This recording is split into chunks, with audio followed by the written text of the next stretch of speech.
Hello friends, இன்றைக்கி நம்ம ராதாவனத்துலேருந்து என்ன பார்க்க போகிறோம்னா, கடக்கநாத்து கோழியை பற்றி தான் நம்ம பார்க்க போகிறோம். இந்த கோழியை இது நாட்டுக்கோழி வெரைட்டியை சேர்ந்தது தான். இதை கருங்கோழி, அப்படி இல்லாட்டினா நாட்டு கருப்பு கோழி, இல்லைன்னா கருங்கால் கோழி, கடக்கநாத் கோழி, இந்த மாதிரி பல பெயர்களில் இதை நம்ம கூப்பிடலாம்.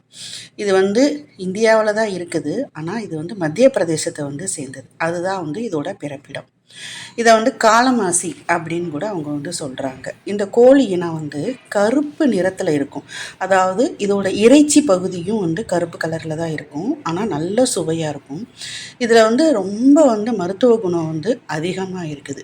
இது பெரும்பாலும் எதுக்கு பயன்படுதுன்னா, இதோட இறைச்சியை நம்ம சாப்பிட்டோம்னா நல்ல வீரியம் கிடைக்கிறதா சொல்கிறாங்க.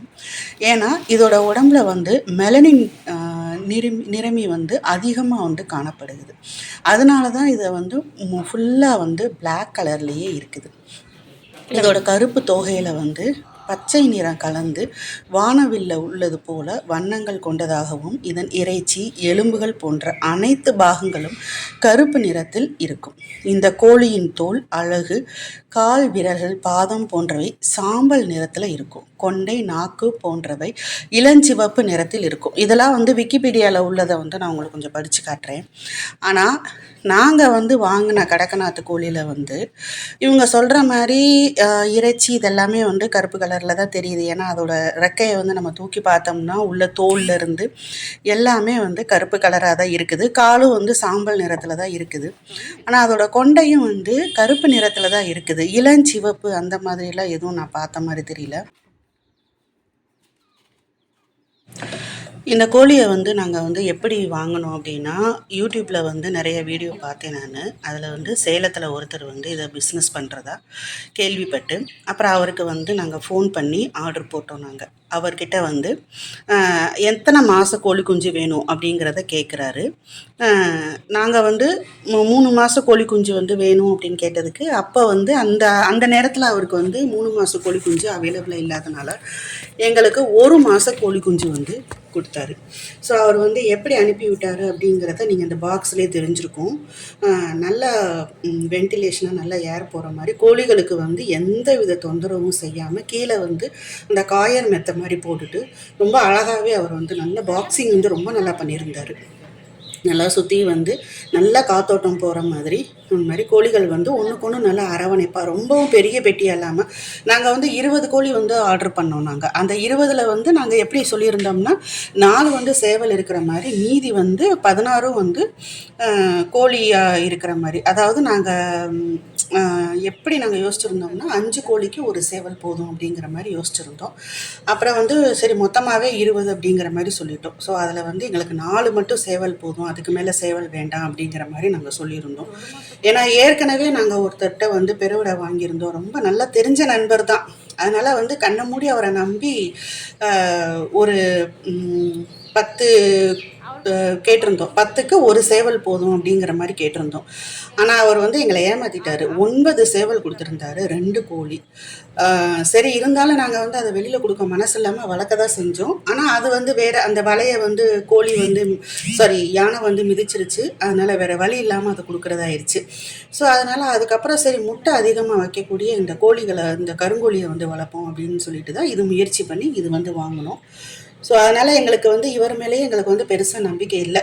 ஸோ இப்போ கோழி சேவல் எல்லாம் வளர்ந்து ஓரளவுக்கு எங்கனாலேயே ஜட்ஜ் பண்ண தெரியுது. இந்த வீடியோ நான் லேட்டாக தான் போடுறேன். ஆக்சுவலாக இது அக்டோபர் மாதம் அக்டோபர் 2024 தான் இந்த கோழியை வாங்கினோம். அப்போ 34 கோழி குஞ்சாக தான் கொடுத்தாங்க.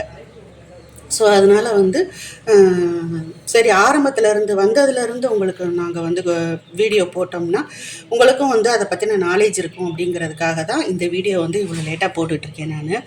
ஸோ இதில் சித்த மருத்துவத்தில் இந்த கோழியை பற்றி என்ன சொல்லியிருக்கிறாங்கன்னா, குட்டம், காணாக்கடி, சிரங்கு, விரணங்கள், வாதம் போன்ற நோய்கள் கருங்கோழி கறியால் குணமாகும் என்கிறது சித்த மருத்துவம். சித்த மருத்துவத்தில் இந்த கோழியை மட்டும்தான் பேசியிருக்கிறாங்க. மீதி எந்த கோழியுமே அவங்க சொல்லலை.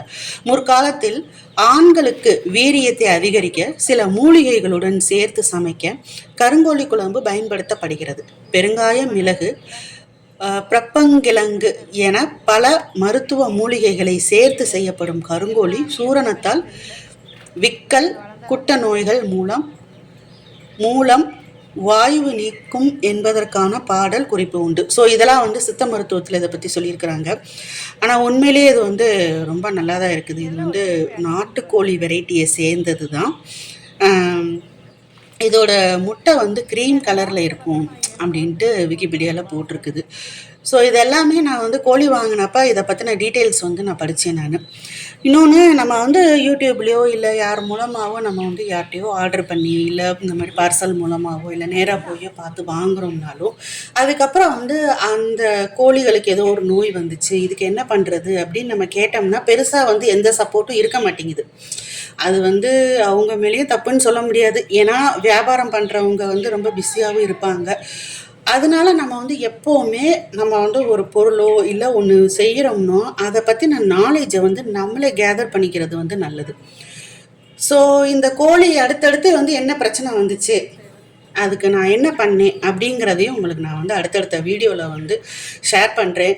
நம்ம வந்து கோழி வளர்த்தோம், ஆஹா முட்டையாக தள்ளிச்சு பெரிய லாபம் வந்துச்சு அப்படிங்கிற மாதிரி நீங்கள் யோசிக்காமல் அதுக்கு எவ்வளோ சிரமங்கள் இருக்குது, அந்த சிரமங்கள் வராமல் என்ன பண்ணுறது, எனக்கு அதுதான் ரொம்ப முக்கியமாக படுது. ஏன்னா கண்ணு முன்னாடி ஒரு உயிர் வந்து ஒரு கஷ்டப்படுறது எனக்கு வந்து தாங்கிக்க முடியல. அதுக்கப்புறம் தான் அதோட முட்டை இறைச்சி அப்படிங்கிறதுலாம் அதுக்கப்புறம் தான். ஸோ அதனால் வந்து அடுத்தடுத்த வீடியோவில் உங்களுக்கு நான் என்னென்ன பிரச்சனைகள் வந்துச்சு, என்ன நோய்கள் வந்துச்சு, அதுக்கு நான் வந்து என்ன பண்ணினேன், அது குணமாச்சா இல்லை அந்த கோழி செத்து போச்சா அப்படிங்கிறதே அடுத்தடுத்த வீடியோக்குள்ளே நான் போடுறேன் நான். ஸோ இதுதாங்க கோழி வந்து. ஆனால் வந்த உடனே ரொம்ப பயத்தில் எல்லாம் அண்டிக்கிடுச்சுங்க ஒரு இடத்துல. ஆனால் அதுக்கப்புறம் கொஞ்சம் கொஞ்சமாக செட் ஆச்சு. ஆனால் அவங்க அனுப்பும்போது 20 கோழி ஒரே சைஸில் இருந்த மாதிரி தெரியல. ஒன்று கொஞ்சம் சின்னதாகவும் இருந்துச்சு, ஒன்று ஓரளவுக்கு வந்து சுறுசுறுப்பாக இருந்துச்சு, ஒன்று ரெண்டு வந்து கொஞ்சம் டல்லாக இருந்துச்சு. ஸோ அந்த மாதிரி இது எல்லாமே கலந்து தான் அவங்க அனுப்புகிறாங்க. ஸோ எல்லாம் ஒரே மாதிரி 30 நாள் கோழி குஞ்சு அப்படிங்கிற மாதிரிலாம் அவங்க எதுவும் அனுப்பலை. ஸோ வந்தோடனே பயத்தில் எல்லாம் அண்டிக்கிடுச்சுங்க. ஆனால் வந்து சாப்பாடு தண்ணி இதெல்லாமே வந்து நல்லா தான் சாப்பிட்டுச்சுங்க. தண்ணியெலாம் வந்து அதிகமாக எடுத்துக்கிட்டாங்க. எங்களுக்கே ஆச்சரியமாக இருந்துச்சு, என்னடா இவ்வளோ தண்ணி குடிக்குதே அப்படின்ட்டு. ஸோ நாங்கள் வாங்கின உடனே என்ன பண்ணோம்னா தோட்டத்தில் கொண்டு போய் விட முடியல. ஏன்னா அந்த இதுக்குரிய அந்த வீடு வலையெல்லாம் இன்னும் கொஞ்சம் வேலை இருந்தது. ஏன்னா கோழி வந்து ரொம்ப சின்னதாக இருக்கிறதுனால நாங்கள் வந்து டைமண்ட் வலை தான் போட்டதுனால கண்டிப்பாக அது வழியாக வெளியில் போகும் அப்படிங்கிற மாதிரி எங்களுக்கு ஒரு டவுட் இருந்தது. இது வந்து முதல்ல எங்களுக்கு தெரியல, கோழியை பார்த்தோன்னே தான் தெரிஞ்சு என்னடா இவ்வளோ சின்னதாக இருக்குது 30 நாள் கோழி குஞ்சு. நாங்கள் வந்து ரொம்ப பெருசாக எதிர்பார்த்தோம். ஏன்னா முதல்ல ஆர்டர் பண்ணதும் பெருவடை வாங்கினது 3 மாதம் இதாக வாங்கினதுனால எங்களுக்கு தெரியலை. ஸோ அதனால் என்ன பண்ணிட்டோம்னா ஒரு வாரம் கிட்டத்தட்ட ஒரு வாரம் வந்து நாங்கள் வீட்டிலே தான் வச்சு வளர்த்தோம்.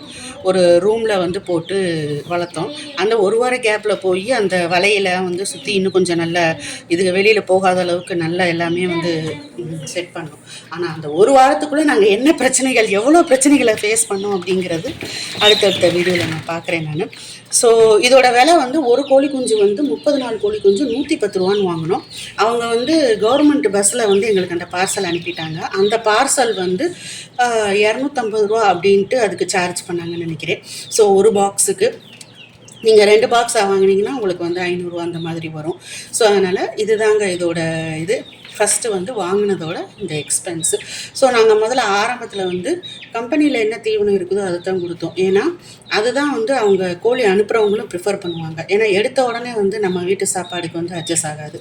அதனால் வந்து நாங்கள் கம்பெனி தீவனம் சொல்கிறது என்னென்னா அந்த எல்லாமே போட்டு அரைச்சி கருவாட்டு தூளோடு அரைச்சி வச்சுருப்பாங்க.